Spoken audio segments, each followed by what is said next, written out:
নমস্কার বন্ধুরা, PWD electrical tender feel করার জন্য তোমাদের কি কি ডকুমেন্টস প্রয়োজন আজকে জানবো এই ভিডিওটির মাধ্যমে। তো বন্ধুরা, ভিডিওটি স্কিপ না করে সম্পূর্ণ ভিডিওটি দেখার অনুরোধ রইল তোমাদের সবার কাছে। তোমরা যারা এই টেন্ডার বা ই টেন্ডারিং এ পার্টিসিপেট করতে চাও তাহলে এই ডকুমেন্টসগুলো কিন্তু তোমাদের খুবই প্রয়োজন। এক নম্বর হচ্ছে তোমাদের যে ইলেকট্রিক্যাল কোম্পানি বা ইলেকট্রিক্যাল ফার্মটি রয়েছে তার কিন্তু রেজিস্ট্রেশন থাকতে হবে, এবং 2 নম্বরে রয়েছে তোমাদের যে জিএসটি নম্বর, সেই জিএসটি রেজিস্ট্রেশন তোমাদের কিন্তু থাকতে হবে।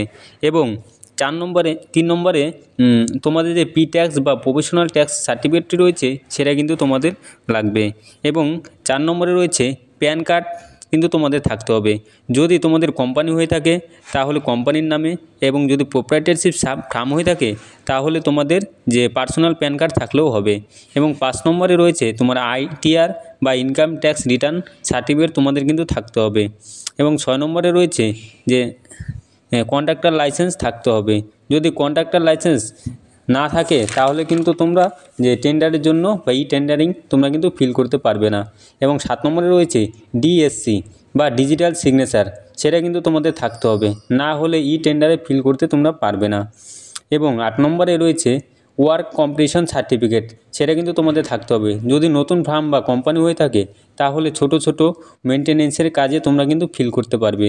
এবং 9 নম্বরে রয়েছে তোমাদের এমএসএমই সার্টিফিকেট থাকতে হবে। যদি না থাকে তাহলে কোনো প্রবলেম নেই, যদি থেকে থাকে তাহলে তোমরা গভর্নমেন্টের যে সুযোগ সুবিধা, যে বেনিফিটগুলো রয়েছে সেটা কিন্তু তোমরা পাবে। তো বন্ধুরা, ডকুমেন্টসের কথা তোমাদেরকে বললাম, এই ডকুমেন্টসগুলি থাকলে তোমরা টেন্ডার বা ই টেন্ডারিংয়ে অংশগ্রহণ করতে পারবে।